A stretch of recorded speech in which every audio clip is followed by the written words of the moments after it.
Hey everyone, and welcome back to our Faster Law webinar series. Today is episode 8, Migrate Your Documents to Clio. As always, I am your host, Andrew Suter. I provide direct support for Faster Law, and I will be guiding you through the webinar today. We do have a lot of content to cover as usual, so I'm probably going to be talking a little bit fast. If I lose you, if something doesn't make sense, if you just have questions about anything in general, feel free to type them into the chat box at the bottom of your window there, and I will hopefully have time at the end of the webinar to answer any questions you have. If for some reason I don't have time for questions or just don't have time for all of the questions, then anything else that is left over, I will go ahead and post with the video of today's webinar in our webinar archive. So I'll just post the questions and answers there if I don't have time to answer them, but hopefully I'll have time to get to all of them. And I actually will mention that for the first time in one of our webinars, I am running the most recent stable version of Faster Suite. So today is not a beta. I'm actually on the stable version of Faster Suite today. And that's because we actually just released our most recent stable versions. So it's version 20.01.32. And we're in the process of releasing it now. We do it incrementally. So some of you may have updated, some of you may still be on a beta version or our last stable version. But if you haven't updated automatically already, it should be coming the next week or two. If you wanted to update to the stable version now, you can just download that from our website and that'll install the newest version there. But otherwise, like I said, it should load out automatically for everyone within the next week or two. But let's go ahead and get into today's topic. So again, today is episode 8, Migrate Your Documents to Clio. And we're going to be covering basically the Matter Match Migrator. So this is our migration tool. The first thing I'm going to do on the agenda here is just kind of briefly show it to you so you kind of know where we're going to go. But then before we actually use it, we're going to cover things that we would do before a migration to set everything up. Basically, we're going to want to organize our legacy storage folders. We're going to want to make sure that we have all of our matters in Clio. And then we're going to verify our internet speed and just kind of plan to run a migration on the weekend for a couple of reasons, which I'll explain later. Then we're going to take a look at configuring the Matter Match Migrator and then actually how we match the folders. We'll take a look at the migration settings, and then we will look at how to run the migration and a few things that we'll do to kind of wrap up the migration afterwards. So that's on the agenda. Let's start by taking a look at the Matter Match Migrator. So this tool is located under Migrations on the ribbon at the top of your screen, and it's going to be called Import Folders. It's over here on the left-hand side. And when we click on that, we get the Matter Match Migrator to pop up. So this is going to be useful if you need to import lots and lots of documents and folders for a bunch of different matters into Clio.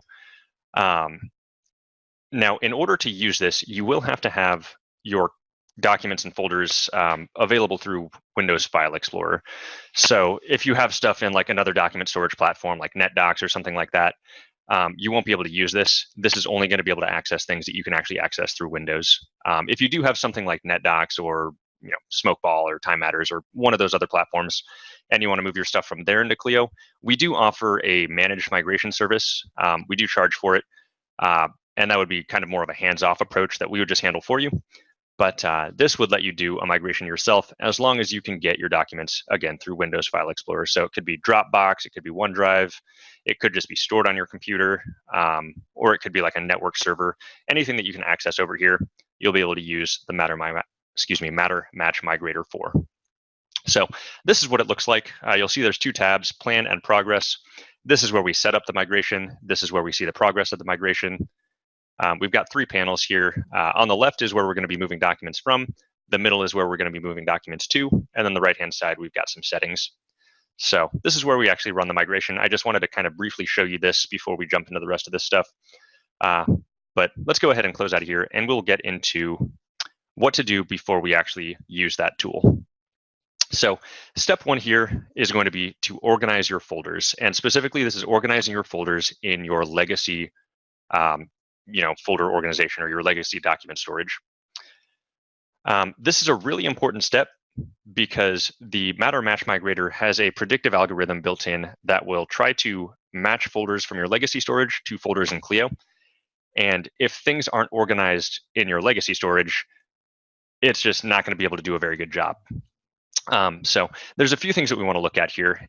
if we go to our legacy storage folder, which in my case, I just have it saved on my D drive, and I called it, webinar episode 8, migrate your documents to Clio. This is where I have all of my documents stored locally. So you'll see I have just a big long list of clients here. And if I click into one of these client folders, I've got a list of matters for that client. So mine is actually already organized. Every single one of these client folders has matter folders inside of it. But basically what we want to make sure is that, number one, most importantly, every matter that we have has its own individual folder in our old storage location. So if that's not the case, we won't be able to use the matter match migrator. So we have to basically go through and kind of clean everything up first. Now, it doesn't necessarily have to be matter folders inside client folders. That's just how mine is set up. You could just have like a big long list of matter folders here, as long as each matter has its own folder. Now, I have seen actually really, really often, almost like every firm that I talk to has their matters organized a little bit differently. They'll have something that looks like this, where they'll have client folders here. And if we go into a client folder, there's all of the stuff for that client's matter. So even though they're named for the clients, these are actually like the matter folders. Each person just hires the firm one time. They each have their own matter folder that's just named with their name. However, even firms that do this will sometimes have something that looks like this. Kevin Smith down here, he hired us twice. And so we have inside Kevin Smith's folder, instead of having all of our stuff for his matter, we have two separate folders, 2019, which is one matter, and 2020, which is another matter. Now, every other folder here just has the matters inside the client folder. Kevin Smith is different. Ideally, every folder here would be organized the same. So we would either have matter folders inside the client folders, or we would have the matter folders at the client level. Like each of these would be its own separate folder out here that's called like Kevin Smith 2019, Kevin Smith 2020. Now, if you don't have a ton of folders and it's possible to go and reorganize your stuff, that'll work just great. Go in and take these folders out of here, move them over here and create separate folders for them. So you just have a big long list of matters here. Or if it would be easier to do it the other way, take these and put them into a separate folder that's called like 2020 or something like that. Like I said, ideally everything would be organized kind of just universally. Everything would be the same format where we have a client folder and then a matter folder inside, or just a long list of matter folders. If that's not possible, if you have like thousands and thousands of folders here and it's not going to be possible to go through and actually like reorganize all of them, at least in any efficient amount of time, it's not the biggest deal, as long as every matter has to have its own separate folder here. So that's really the most important thing. And if it's a case like this where Kevin Smith's folder structure is different, just be aware that when you get to him, you're going to have to do his migration mapping a little bit differently. So I'll show you that when we get into that step later, configuring and matching folders. But for now, if you can reorganize them to be the same everywhere, do that. If not, as long as every matter has its own folder, you should be fine. And that's the way this is everything is organized the same way, matter folders inside client folders, and every matter has its own folder. So really the organization of our legacy storage has been done in this folder, so we don't have to worry about it here. But that's going to be usually the first step and sometimes the most tedious step, as well as is organizing the old stuff.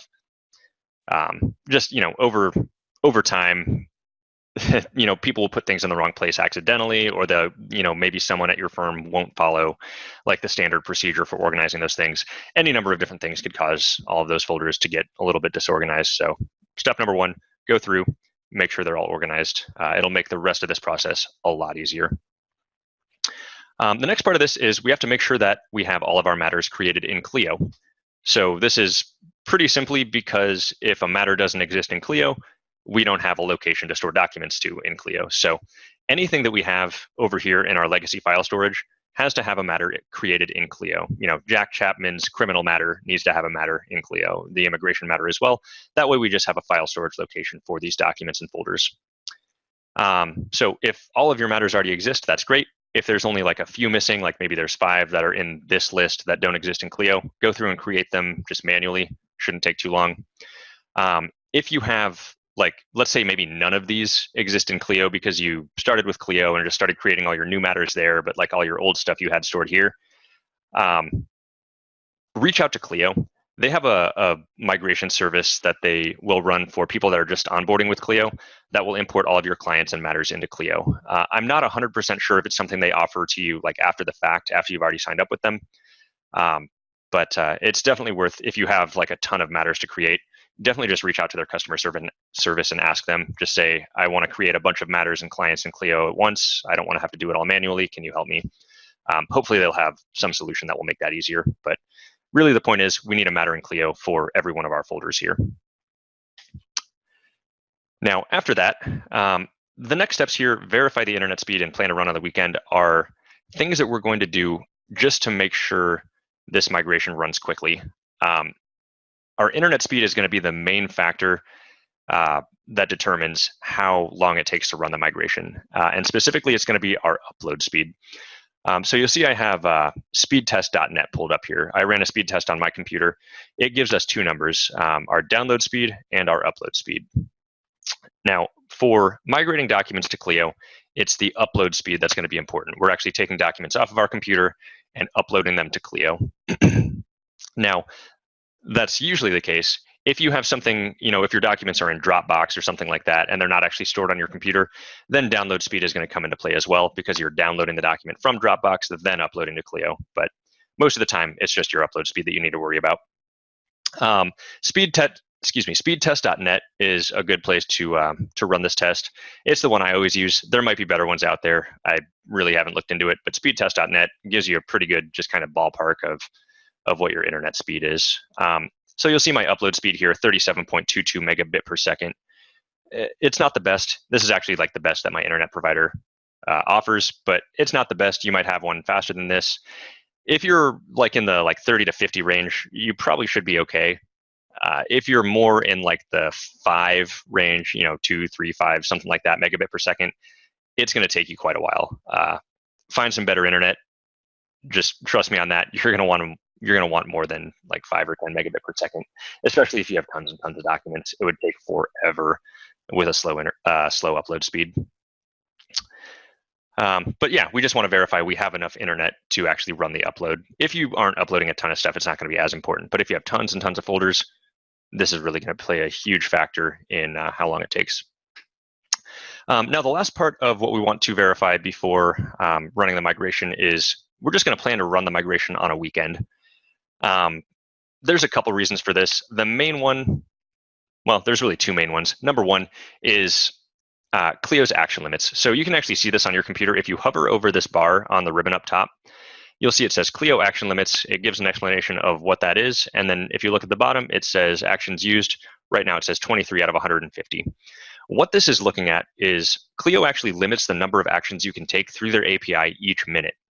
So if you have something like Fast or Sweet automating a process in Clio, sometimes you'll run into that limit. For a migration, what would happen is we're uploading a ton of documents.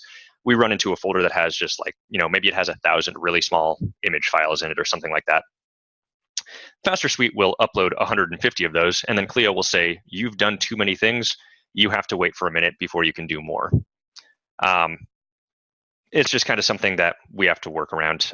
Clio does this in order to increase performance for all users. It's something that definitely is necessary, but a little bit inconvenient sometimes if you are automating things. So the reason I bring this up is Clio limits your actions. However, on nights and weekends, they actually increase this limit. Just because there are a few people actually working in Clio, they don't need to throttle people as heavily. So it increases to something like 1,500 or 2,000 or something like that actions per minute, something that you would just never hit. So if you run it over the weekend, this will not slow you down. If you try to run it during the day on a weekday, you're only going to get 150 or 300 actions per minute, just depending on what it shows right then. And it could potentially just like start and stop and just take forever. So weekends are going to be your best bet for that reason, as well as if you are migrating a ton of documents to Clio, and it takes a while, like several days. If you do that during the week, other people at your firm might not necessarily know where to go to do work.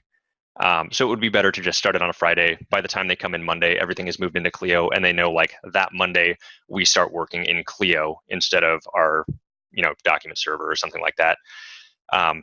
Just kind of just for simplicity, like this is your start date for Clio. Let's get it done on the weekend. That way no one has any confusion about where to work.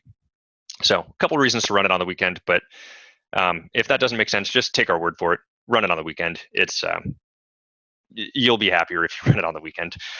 But anyway, that's really all we have to take a look at before running the migration is organize our legacy storage folders, make sure we have the matters in Clio, and then just make sure that we'll be able to run the migration efficiently based on our internet speed and when we're running it.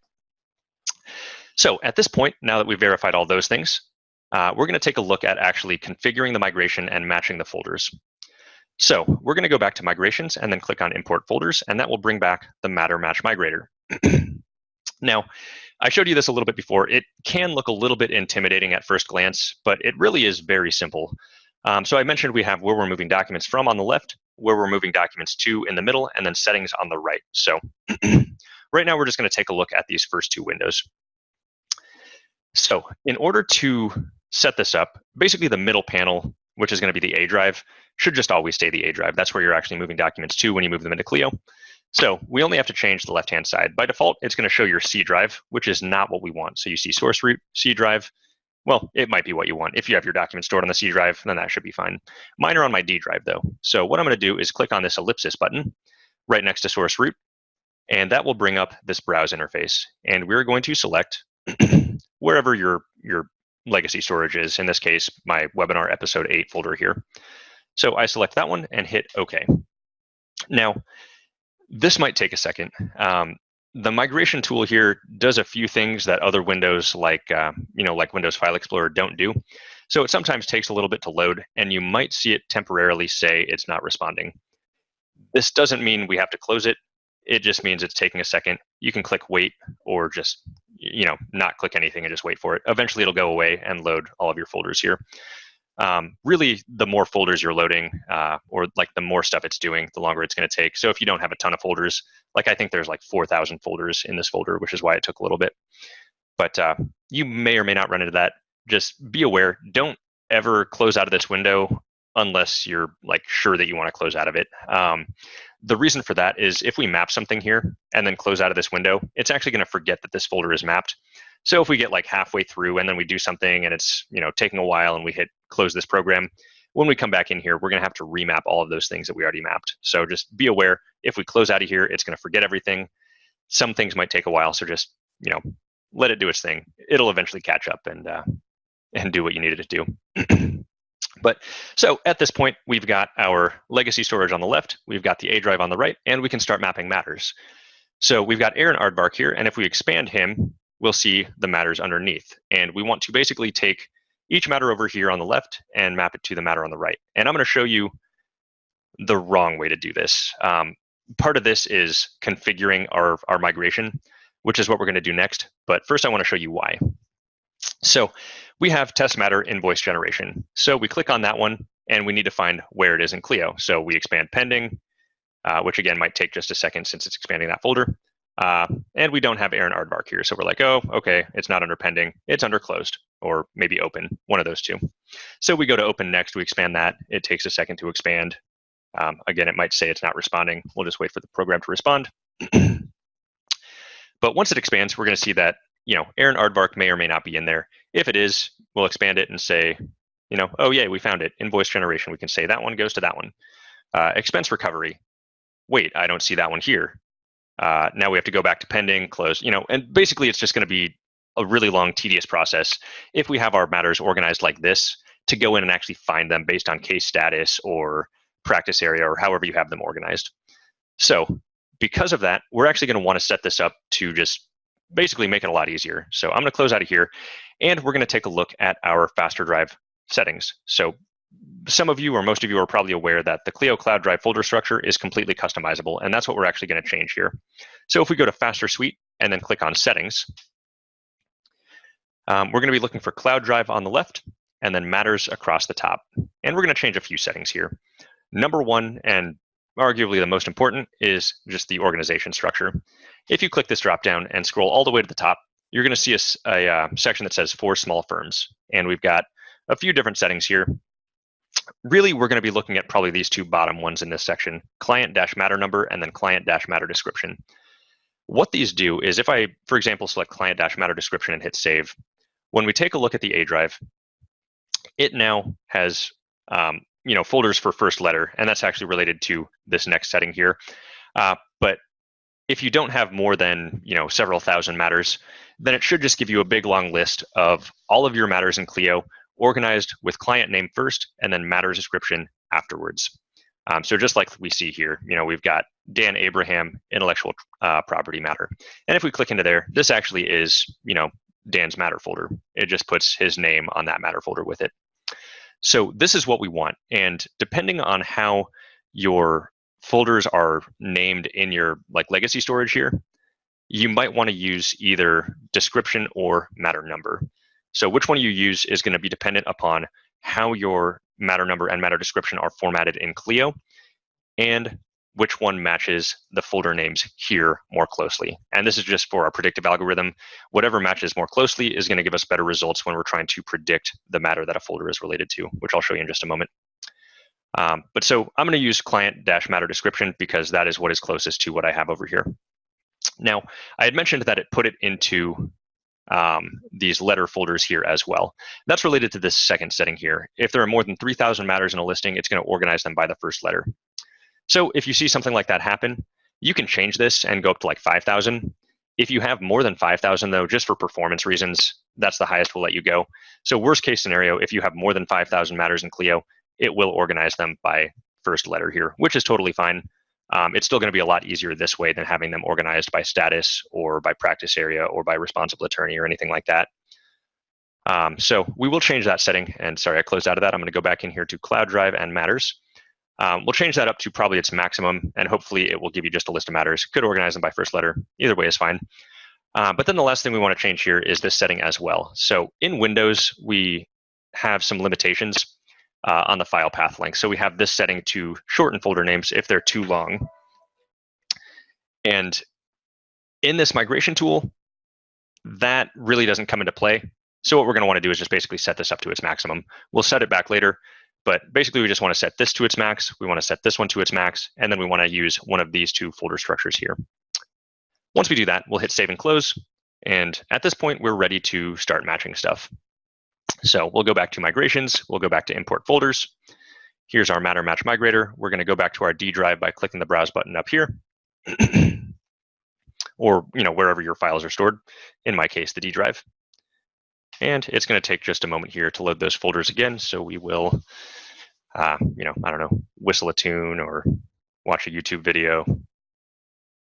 Think about all the work that we'll be able to get done after this. Anything, it should only take a few seconds, and hopefully you don't have a ton of stuff and it doesn't take too long, but there we go. Now our folders are here. So at this point, now that we've got, just these letter folders, we know that Aaron Aardvark here is going to be under A, so we can just expand A. We can expand Aaron Aardvark over here, and we've got invoice generation here. We hit predict, it's going to find it on the right-hand side. Now, one other thing I want to point out at this point is this button here. So you can see if I hover over it, it says expand all children by 1 level. If you do have over 5,000 matters in Clio, this button is going to help you out.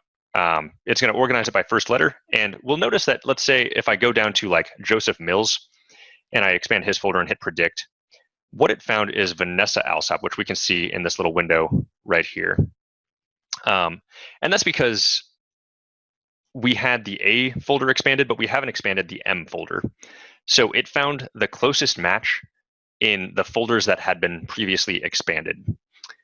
If we were to expand the M folder and redo this prediction, then it's going to find the correct one because now we've expanded this folder. It knows that that matter is there.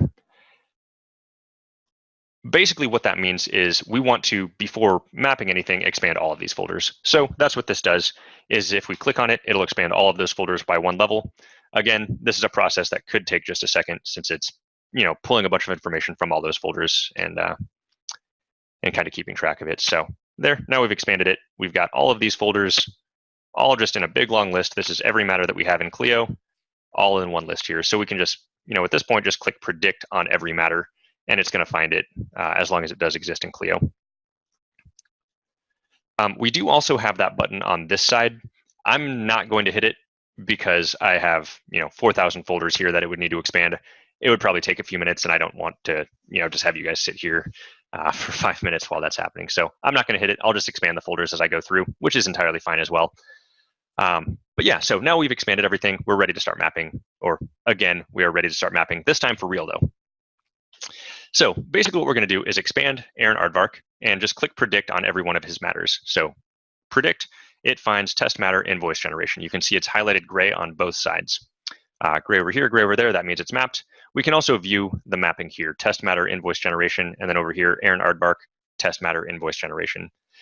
Now, we do want to verify every single mapping, because if we have something like this one here that does not exist in Clio, you'll see that this one, which is test matter expense recovery, found test matter invoice generation.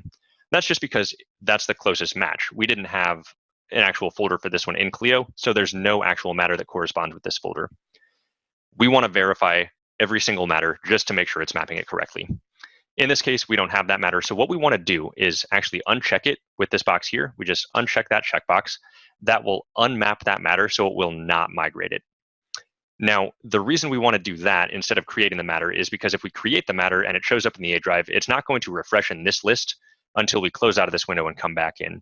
So what we want to do is uncheck it and then keep track of the ones, probably like in a notepad or something, of the ones that we need to go back and add to Clio. That way we can run through everything, run the migration, add the matters to Clio, come back and just grab the ones that we missed. Because if we're halfway through and we're like, oh, this one doesn't exist. When we create it in Clio, it doesn't show up here. We close out and come back in. All of a sudden, we have to remap all of these that we did previously because we closed out of this window. So just keep a note of ones that don't show up, or ones that you need to maybe like make changes to or do some research on, anything like that. Just keep a note of it and then uncheck the box here to unmap it. But we can continue going through here. I think this one doesn't exist either. Yeah, it found the wrong one there. Here's vehicle accident parent. That found the correct one. And you'll notice I'm skipping over the client folder. So I expand the client folder and predict on the matter folder there. That one found the correct one. That is because what we're actually doing here is taking the contents of the folder that we select on the left and putting it into the folder on the right.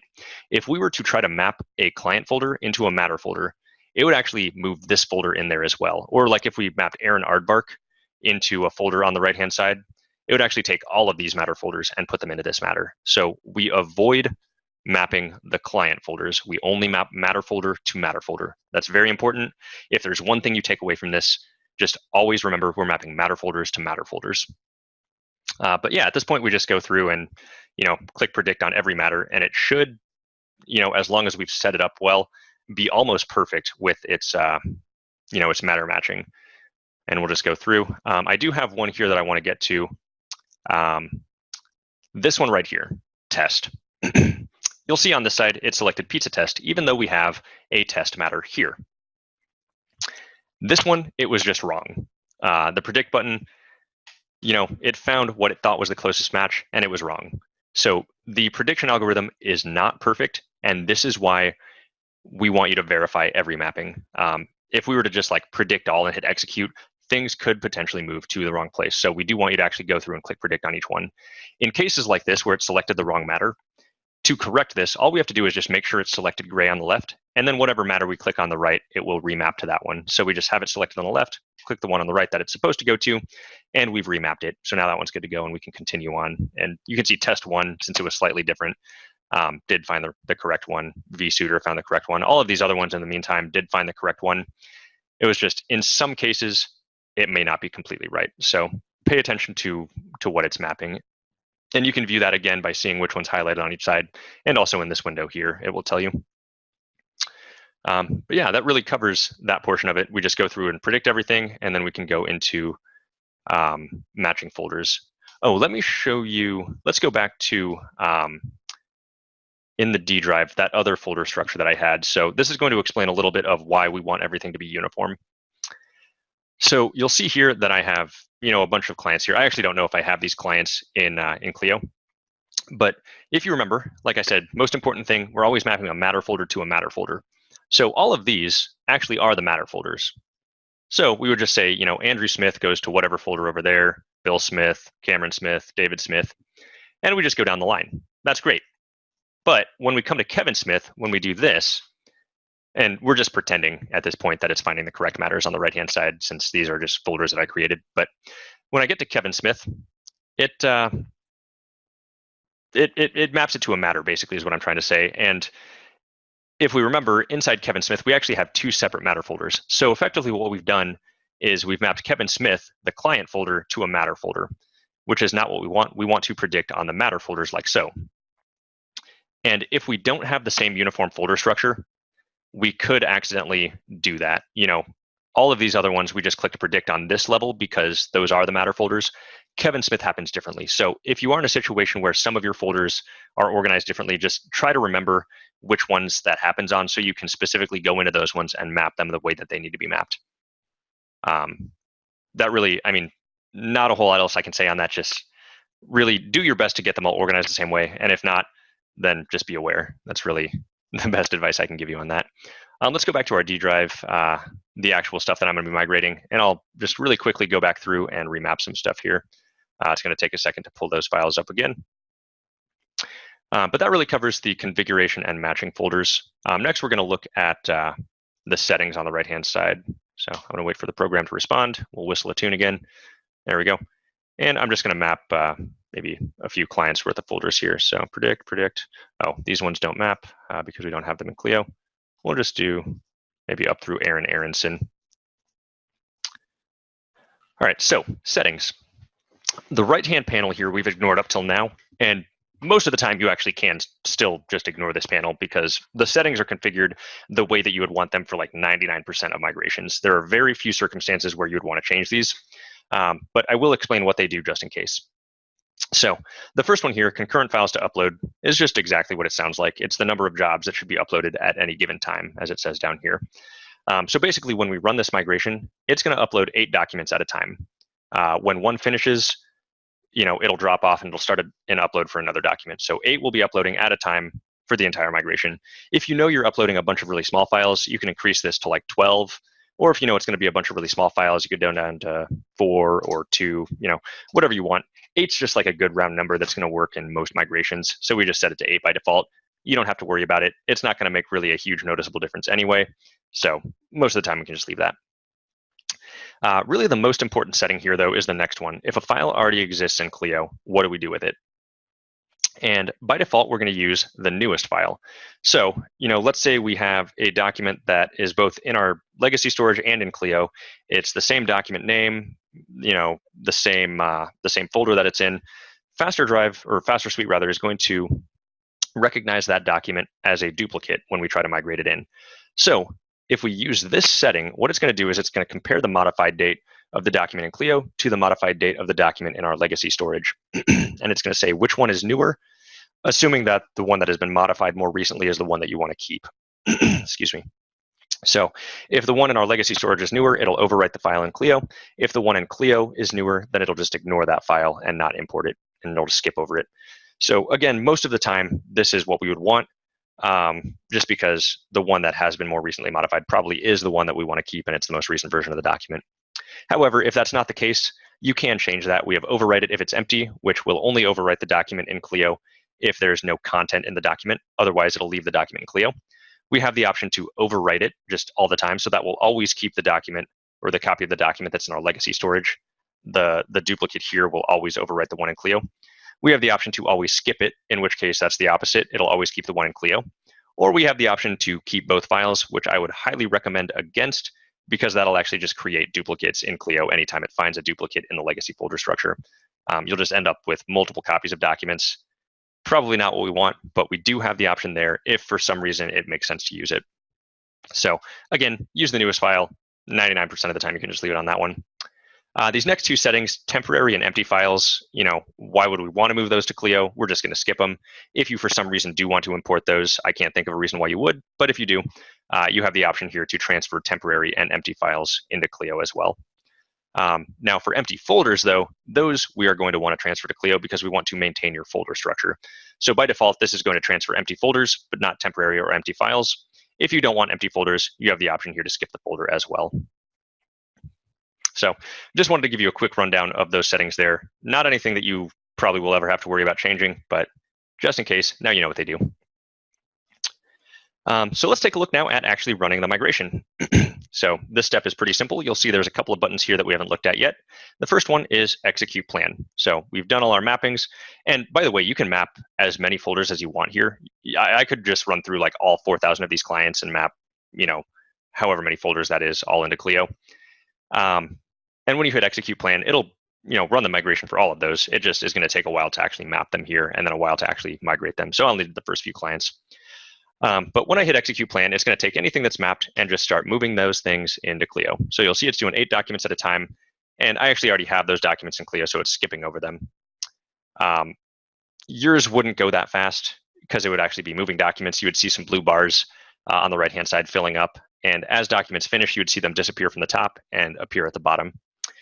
Now, we do have this file here that is left over after the migration is completed. So this is something, I created this document with some stuff that wouldn't upload to show you this here.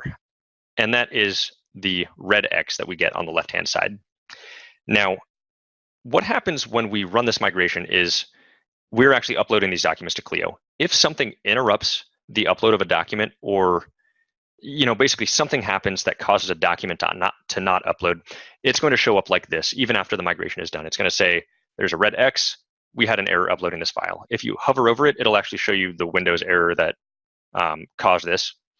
99% of the time, it's going to be an issue probably with your internet. Like maybe your internet, your Wi-Fi like flickered off for a second or something like that and caused a couple documents to not make it in. It could potentially be issues with Clio. Clio is pretty stable, so that's usually not the case, but that's another thing that could potentially cause it. Or there might be some content in the document that just isn't supported by Clio, which is the case for this document here. But most of the time, it's going to be an internet problem. And if it's only a few documents that show up after your migration is done here, what we would do is you'll see it shows us the file path in the middle. We just go find that document, copy it, paste it into Clio, and boom, we're done. If there are like hundreds of documents for some reason that failed, what we can do is just go back to plan, hit execute again, and it'll skip over everything that made it and then only try to upload the stuff that didn't make it into Clio. So you'll see it failed again because this one was purposely done. But the second migration should catch anything that was not caught by like an internet glitch or something like that. Basically, it just runs through the entire migration again. It'll skip anything that's already imported and only grab the stuff that it missed the first time. So if you have just like hundreds of documents, that's what I would recommend doing for those. If there's only 1 or 2, just find them and copy and paste them. That'll be probably faster and easier. But yeah, at this point, migration's done. All of our documents are in Clio. There's a couple things that we're going to want to do to wrap up the migration, though. So we're going to go back over to plan, and we're going to look at this rename as completed button.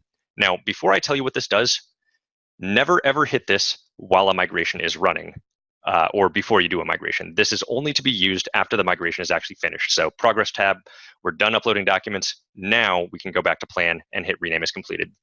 And what this is going to do is it's going to take every folder that is mapped, every folder that has a check mark over here, and it's actually going to rename that folder and put Clio in front of it. So I click that button and you'll see those 2 folders now have Clio in front of them. These ones have Clio in front of them, basically to indicate that those folders have been moved into Clio.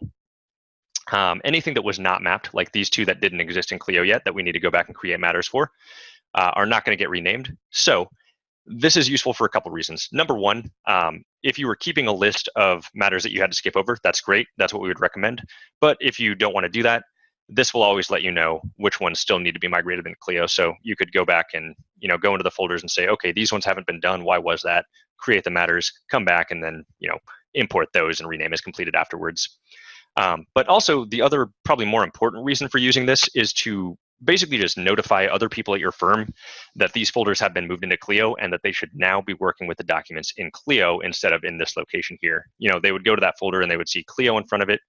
And by the way, this is actually just renaming the folder in our actual storage location here. So if I go into Aaron Aardvark, this is what it's doing, is actually renaming those folders. So they go in here and they see, oh, this one's in Clio. I should go to my A drive to work with that instead of here. So that's really the most important utility of that button, is to notify other people that they need to go into Clio to do that. So rename is completed. And at that point, as long as everything is done, we know that we're not going to lose anything if we close out of this window. We can just close out of it. Migration done. Now, at this point, if you remember, we reorganized our A drive for this migration. This is probably not how we want our folders organized when we actually start working with these documents. So basically, we just want to set all of those settings that we changed before back to how we actually want them. So we go back into our settings, cloud drive, matters, and we just set our folder organization back to whatever we want. In my case, I'm going to use status client matter description. That's my preferred one. And then we probably also want to set these ones back to 3,000 matters in a listing and then 50 characters here. And now we are pretty much back at back at where we were. So all of our documents are in Clio. We can go into the A drive and start working with everything. We're good to go. So that's our wrap-up steps there. But we actually made pretty good time here, only 40 minutes on the actual content of this webinar. I was expecting closer to 45, 50, or possibly the full hour. But that's good because we have time for questions here. So I don't see any questions currently. I will give you guys just a minute or so here. If you come up with any questions or just had something that you didn't type in, feel free to put it in there now, and I'll wait just a second here. I'll just whistle a tune to myself with my microphone off again.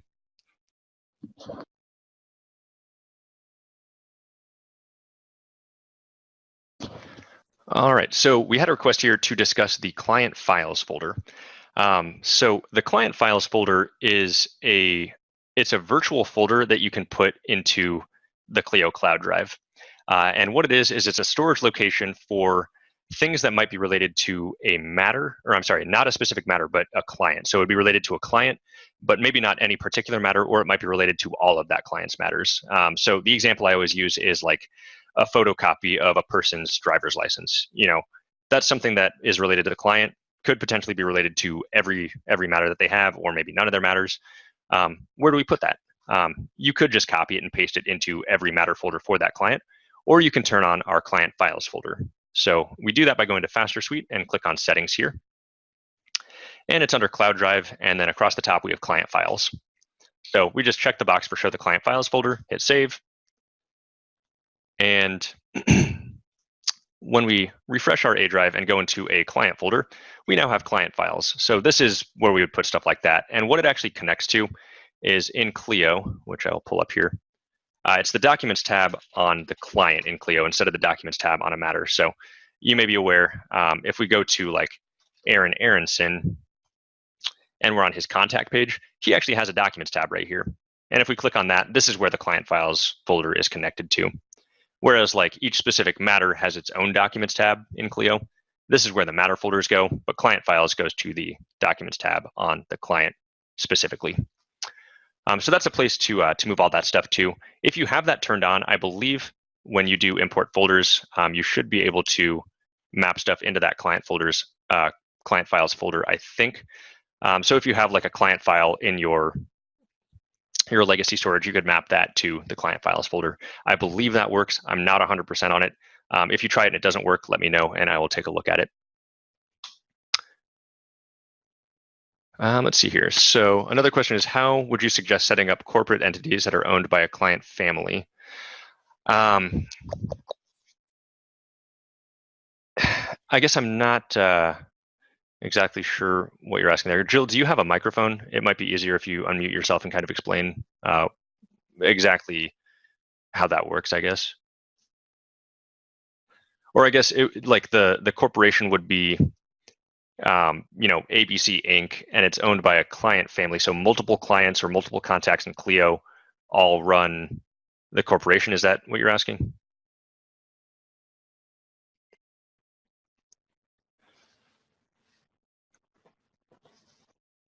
Let's see here. So I'm not seeing a response here yet. So I'm going to assume that maybe I'm right with that. Multiple contacts in Clio running the same corporation that we want to put in Clio.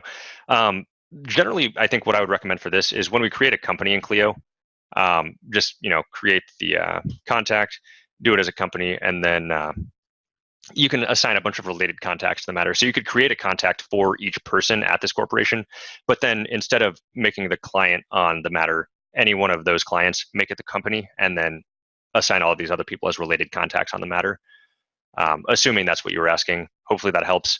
If it doesn't, feel free to type into the chat box here to let me know what you meant, or shoot me an email at help@fasterlaw.com, and we can reconnect after this webinar as well.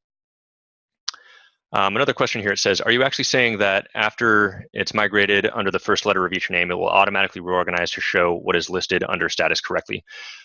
So Cricket, this is actually part of our part of the functionality in faster drives. So this folder structure in the A drive is completely customizable. And the only thing that actually exists in Clio is the stuff that we find inside these matter folders. Everything outside here, including the matter folder itself, is just populated using information from Clio. These are virtual folders that are created by faster drives, so we can change them at will. When we changed those settings in here, we weren't actually moving anything around in Clio. We were just changing how they display in Windows. So we can set this to anything we want. And when we change it here, which I just changed it to like almost exactly the same thing just by randomly clicking on it. Let's find something else. Let's organize by attorney, then status, then matter number. When I do that, it actually just reorganizes our A drive. It doesn't actually move anything in Clio, since all those documents are attached to matters. But really, any folder structure we want, we can create using our settings here. The default is going to be status client, then matter number and matter description. I always just use status client, matter description. That's just easier for me personally. But yeah, all of that stuff created virtually, just with information from Clio. And we just reorganize it for the purposes of the migration, just to make it easier. Let's see here. So Carrie here wants to confirm we use predict to see if the file is already in Clio, and mapping to choose which files to migrate. So predict it actually does the mapping for you. So I'll show you this here. If we go back to import folders, if we click predict on a folder, it's going to actually create that mapping. But what we want to do is verify that it finds the right folder. In this case, I just did this on this Adobe temp folder, so obviously not the right folder. But we just verified, did it find the right folder? And if it did not, then we would have to manually redo the mapping. But this is actually going to map it for us. So, we click predict on each one. That's all we have to do unless it doesn't find the right folder. In that case, we would find the right folder, or if we look for it and it doesn't exist, then we uncheck it and we know we have to create it in Clio.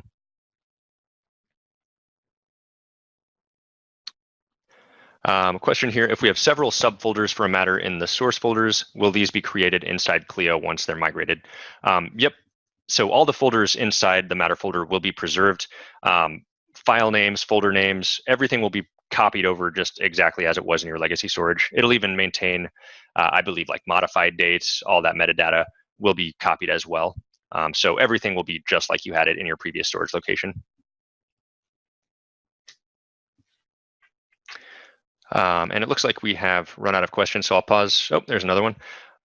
What does predict mapping button do? Same as predict for each folder. That is correct, yeah. So we don't necessarily have to click the predict button here. We can actually, if we click on the matter over here and then click this button, that does the same thing. I usually just skip over it because it's easier to just, click the predict button over here. But yep, that's exactly what that does. You just select the matter, click predict mapping, and it'll do the same thing as that predict button there. I will pause again for a little bit here, maybe 15 seconds or so, to see if we have any additional questions that are going to come in, or if we need clarification on any of the answers to those questions.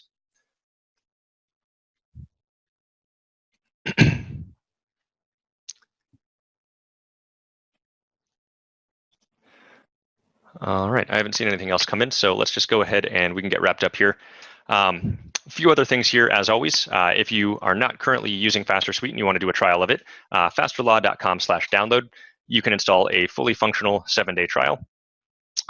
Also, if you missed part of this webinar, or you just weren't able to attend, or maybe a previous webinar, our full webinar archive is available at this URL. You can just go there. You'll see all of our previous episodes. You'll be able to view this one, etc. If you guys like Faster Suite, or you like these webinars, spread the word, tell your friends. If you think someone could benefit from the webinars or just benefit from Faster Suite, I'm sure they would love to have you share it with them if it's going to help. And for anything that you guys need, feel free to reach out to us at help@fasterlaw.com. Anything related to Faster Suite at all, or if you wanted to learn more about like our managed migrations, things like that, definitely reach out to us at help@fasterlaw.com. We can help you out with anything you need. But let's take a look at what's coming up for webinars. Coming up in February, next week, we've got our Valentine's Day episode. So it's not on Valentine's Day, but it's pretty close. We're doing Clio and Faster Law. It's going to be a day in the life, which is basically the life cycle of a matter. just start to finish, using the most common processes that firms use, both in Clio and in Faster Suite. So we'll be kind of dabbling in both and just kind of running through the life cycle of a matter. The following week, on the 19th, we're going to be looking at group policies, how to share your settings. This is, we made a bunch of changes to our firm-wide settings, so I just wanted to do kind of an in-depth tutorial on how the new group policies work. That's on the 19th. The following week, on the 26th, we don't have anything scheduled yet. We will have a webinar that day, but we don't know what we're doing yet. Send us some ideas. If you guys want to see something, email us at help@fasterlaw.com. I'd love to cover the things that you guys want to see instead of just kind of randomly picking things to cover. So let us know if you have an idea. We'll do something on the 26th. The following week, though, on the 4th of March, we will not be having a webinar. I'm actually out of the office. I will be visiting my in-laws in Florida. So wish me luck with that. At least the weather will be nicer. No snow on the ground there, I'm hoping. And then the week after that, on the 11th of March, this is going to be a fun one. We're actually doing a Faster Law Ask Me Anything session. So definitely check this one out. You can show up, ask us anything you want. We're going to have Tony there. He's our founder and CEO. He's also our lead developer. So really great guy for just about any Faster Law question you could come up with. I will be there, I think, mostly in a hosting capacity, but if you want to ask me questions, feel free. We're also going to have Josh there. Josh, you may or may not have worked with before. He's our VP of Strategic Partnership and Channel. Really, really smart guy. Again, you might not have actually met him before, but if you have questions about our partnerships or anything like that, he would be a good guy to ask. So the three of us will be there. Ask us Faster Suite questions, ask us personal questions if you want. Really, it's just going to be kind of like an open Ask Me Anything session. So it should be fun. You guys can get answers to questions if you want, but it'll also share information with us on kind of what people are interested in, what direction we could take things, that sort of thing. So it should be useful on both ends and a lot of fun for everyone, hopefully. That'll be on the 11th of March. So plan on that. But otherwise, that is it for today. So thanks for attending, everyone. Today, again, was episode 8, Migrate Your Documents to Clio. Hopefully this is helpful, and let us know if you have any questions or anything like that. Again, help@fasterlaw.com. But otherwise, I will let you guys get back to what you got to get done there, and you have a good rest of the week, and thanks for attending.